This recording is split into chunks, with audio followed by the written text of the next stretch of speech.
রাজনীতি বাংলাদেশের টোটাল ইতিহাস ঐতিহ্যের সাথে জড়িত এবং বাংলাদেশে যতগুলোই বড় আন্দোলন হয়েছে এবং বড় ধরনের বাংলাদেশে অর্জন হয়েছে সেখানে ছাত্র আন্দোলন এবং ছাত্রদের ভূমিকা বেশ মুখ্য ছিল এবং সর্বশেষ জুলাই আগস্ট আন্দোলনটাও কিন্তু বিশ্ববিদ্যালয় ক্যাম্পাস থেকে শুরু হয়েছে, ছাত্রদের মাধ্যমে শুরু হয়েছে। তো বাংলাদেশের সংবিধান স্বাভাবিকভাবে হচ্ছে সবাইকে, সকল নাগরিককে তার মত প্রকাশের স্বাধীনতা, তার আদর্শের স্বাধীনতা এবং তার নিজস্ব দল এবং রাজনীতির স্বাধীনতা দিয়েছে। কিন্তু বিগত ফ্যাসিস্ট আমলে ছাত্র রাজনীতিকে কলুষিত করা হয়েছে এবং আপনি দেখবেন যে এক ধরনের গোলামির তন্ত্র কায়েম করা হয়েছে। গেস্ট রুম, এরপরে হচ্ছে গণরুমের নামে টর্চার সেল তৈরি করা হয়েছিল, জোর করে নিজেদের কর্মসূচিতে নেওয়া হতো। তো এই কারণে ছাত্র রাজনীতির প্রতি একটা ট্রমা শিক্ষার্থীদের মাঝে তৈরি হয়েছে। বিশেষ করে জুলাই আন্দোলনের যে 9 দফা ছিল সেখানে লেজুরভিত্তিক ছাত্র নিষিদ্ধের প্রসঙ্গ কিন্তু সেটা এসেছিল এবং 5ই আগস্টের পরে ছাত্র শিবির আমরা একটা ইন্টারনাল সার্ভে করেছিলাম প্রত্যেকটা ক্যাম্পাসে ডেটা নিয়ে। তো সেখানে আমাদের কাছে উঠে এসেছে প্রায় মোর দেন 80%, 80%-এর বেশি শিক্ষার্থীরা আসলে ক্যাম্পাসে ছাত্র রাজনীতি চায় না। তো এটা আমাদের জন্য বেশ ডিফিকাল্ট ছিল এই সিচুয়েশনকে আস্তে আস্তে করে একটু স্বাভাবিক করা। এবং ছাত্র শিবির আপনি দেখবেন 5ই আগস্টের পরে আমরা যে কার্যক্রমগুলো ক্যাম্পাসে পরিচালনা করছি, বিশেষ করে ছাত্র কল্যাণমূলক কার্যক্রম, সেবামূলক কার্যক্রম, শিক্ষার্থীদের ক্যারিয়ার এবং একাডেমিক ওরিয়েন্টেড কার্যক্রম, ক্যারিয়ার গাইডলাইনমূলক কার্যক্রম, এই সব কিছু মিলে শিক্ষার্থীদের মাঝে একটা আস্থার জায়গা তৈরি হতে শুরু করেছে। কিন্তু দুর্ভাগ্য হচ্ছে আবারও কিছু কিছু দল অথবা অনেকের পক্ষ থেকে সে আগের ফ্যাসিবাদী ধারার রাজনীতি চর্চা অথবা এক ধরনের আধিপত্যবাদের মানসিকতার চর্চা, এটা আসার কারণে আবার সে মানে ভীতিটা সবার মাঝে কাজ করছে, একটা ট্রমা কাজ করছে। তা আমরা সবার কাছে অনুরোধ করব যে আমরা এমন কিছু করব না যেটা আমাদের ছাত্র রাজনীতিকে প্রশ্নবিদ্ধ করে এবং শিক্ষার্থীদের যেটা ঢাকা ইউনিভার্সিটির ক্ষেত্রে গত কয়েকদিন আগে ঘটেছে যে তারা হলগুলোতে পলিটিক্স চাচ্ছে না। তো তাদের বক্তব্য হচ্ছে যে মূলত হল পলিটিক্সের মধ্য দিয়েই এই টর্চার কাজগুলো চালানো হতো, এজন্য সবাই ক্যাম্পাসে রাজনীতি করবে কিন্তু হলে রাজনীতি করবে না। তা আমরা শিক্ষার্থীদের এই দাবির কাছে এবং তাদের যে চাহিদা অথবা তাদের যে সেন্টিমেন্ট এটার প্রতি সম্মান রাখি, যেহেতু মেজরিটি সেটা চাচ্ছে না। এজন্য ছাত্র শিবির এখন পর্যন্ত হল কমিটি দেয়নি এবং হলে যে রাজনীতি, আগের ধারা রাজনীতি সেটা চালায়নি। আমরা শুধুমাত্র সেবামূলক কার্যক্রমগুলো চালিয়ে যাচ্ছি। বিশ্ববিদ্যালয় প্রশাসনের সাথে গতকাল আমাদের আলাদা আলাদা বসা হয়েছে, ঢাকা বিশ্ববিদ্যালয় প্রশাসন আজকেও বিকেল 3টায় বসার কথা আছে সবার সাথে একসাথে।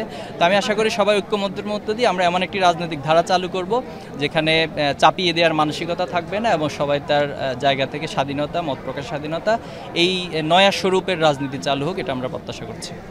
আর আপনি ছাত্র সংসদ নিয়ে যেটা বলছেন, নিঃসন্দেহে আপনি রাজশাহী বিশ্ববিদ্যালয়ে যিনি ছাত্রদলের বর্তমান সভাপতি, তিনি ইতিমধ্যে এই বক্তব্য দিয়েছেন যে তিনি কোনোভাবেই রাজশাহী বিশ্ববিদ্যালয়ে ছাত্র নির্বাচন হতে দিবে না। এটা তো একটা অবাক করার মতো কথা যে একটা ছাত্রদল মানে সংগঠনের সভাপতি এই ধরনের বক্তব্য দিচ্ছে। তো এটা আমাদেরকে আশঙ্কিত করছে। তবে আমরা কোনোভাবেই সাধারণ শিক্ষার্থীদের যে দাবি, প্রাণের দাবি ছাত্র সংসদ নির্বাচন, এখান থেকে আমরা পিছিয়ে আসবো না। ছাত্র শিবির 5ই আগস্টের পরে বারবার এই দাবি করছে এবং বিশ্ববিদ্যালয় প্রশাসনও তাদের জায়গা থেকে আয়োজন করছে। আমরা আশা করব যে নিরপেক্ষ, অবাধ এবং সুষ্ঠু একটি নির্বাচনের মধ্য দিয়ে ছাত্রদের প্রকৃত প্রতিনিধিরা ছাত্র সংসদে নির্বাচিত হবে। ভাই, কিছুদিন আগে রাজশাহী একটা প্রোগ্রামে ছাত্রদলের সাধারণ সম্পাদক নাসিবে বলেছিলেন শিবিরের কার্যক্রম দেখতে হলে চট্টগ্রাম বিশ্ববিদ্যালয়ে আসতে হবে। আপনি চট্টগ্রামে এসেছেন এবং চট্টগ্রামের ক্যাম্পাসগুলোতে আসতে হবে, কি বলবেন এই বিষয়ে? আচ্ছা, চট্টগ্রাম তো আপনারা আছেনই, আপনারা চট্টগ্রাম যাবেন। উনি মূলত যেহেতু সারা দেশে আমাদেরকে ভ্রমণ করতে হয়, ঘুরতে হয়, তো এটা ভালো পরামর্শ দিয়েছেন যে সবাই এক ক্যাম্পাস থেকে আরেক ক্যাম্পাসে যাবে। এর মধ্য দিয়ে ভ্রাতৃত্ব, ভালোবাসা বৃদ্ধি পাবে, সৌহার্দ্য বৃদ্ধি পাবে, শিবির সম্পর্কে আরও একটি জানার সুযোগ হবে। মূলত এই সেন্স থেকে সম্ভবত তিনি বলেছেন। জাহিদ ভাই, জুলাইতে আমরা দেখেছি যে আমরা তো সাংবাদিকতা করার সুবাদে আমরা অনেককেই চিনি। আমরা দেখেছি সব ছাত্র সংগঠনের নেতাকর্মীরা কাঁধে কাঁধ মিলিয়ে তারা লড়াই করেছে, রাজপথে ছিল। কিন্তু জুলাইয়ের পরে এখন 1 বছর এসে সেই ঐক্যটা আছে কিনা, যদি না থাকে এটার পেছনে আসলে কারা দায়ী বা কেন এই ধরনের এই ঐক্যের বন্ধনটা ভাঙলো? জি, থ্যাংক ইউ। দেখুন, এখানে পতিত যে প্যাসিস্ট তারা তো আসলে বসে নেই, তারা সব যে ইন্ডিয়া পালিয়ে গিয়েছে, হেলিকপ্টারে করে তো সবাই যাওয়ার সুযোগ পায় নাই। এদের বড় একটি অংশ হচ্ছে দেশে আছে, একটি বড় অংশ বাহিরে আছে।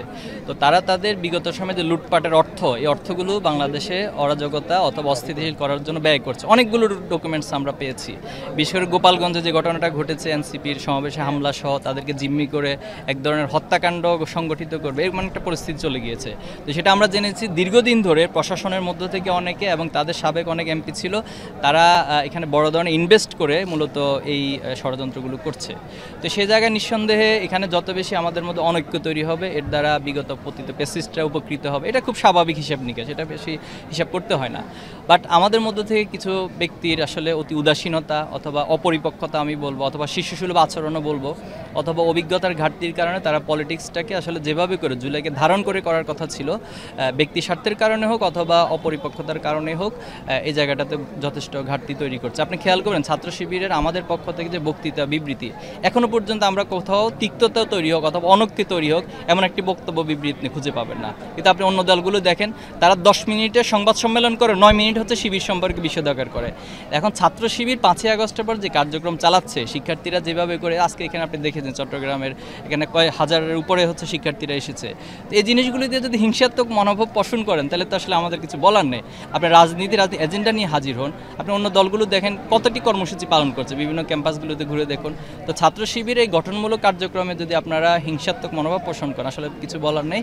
তবে আমরা এটা বিশ্বাস করি যে পতিত প্যাসিস্ট অথবা ফ্যাসিস্ট ইস্যুতে আমরা সবাই ঐক্যবদ্ধ আছি।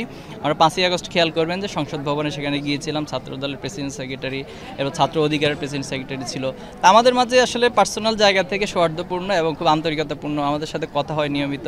বাট হয়তো পলিটিক্যাল জায়গা থেকে রাজনৈতিক কোনো এজেন্ডা না থাকার কারণে ওনারা মাঝে মাঝে অসংলগ্ন কিছু বক্তব্য দিয়ে। তো আমি অনুরোধ করব এই বিষয়গুলো আমাদেরকে অ্যাভয়েড করা উচিত। ছাত্রলীগকে পুনর্বাসনের ব্যাপারে আপনারা একে অপরের উপরে দায় চাপাচ্ছেন, এই বিষয়টি না দেখুন, ছাত্র শিবির ছাত্রলীগকে পুনর্বাসন করবে এটা তো একটা মানে কল্পনাকে হার মানিয়ে যায়, যেখানে আমাদের বিগত সময় প্রত্যেকটা ক্যাম্পাসে আমাদের ভাইদেরকে চরম নির্যাতন করেছে। আপনি আবরার ফাহাদের ঘটনা জানেন, বিশ্বজিতের ঘটনা জানেন। তারা তো শিবির ছিল না, কিন্তু শিবিরের কার্যক্রমের সাথে তাদের কার্যক্রম মিল ছিল, এই কারণে তাদেরকে শিবির বলে হত্যাকাণ্ড ঘটানো হয়েছে।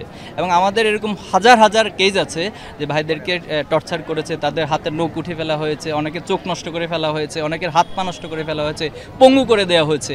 তো যেই সংগঠন আমাদেরকে এভাবে নির্যাতন করেছে তাদেরকে আমরা পুনর্বাসন করব, এটা তো মানে পাগলও বিশ্বাস করবে না।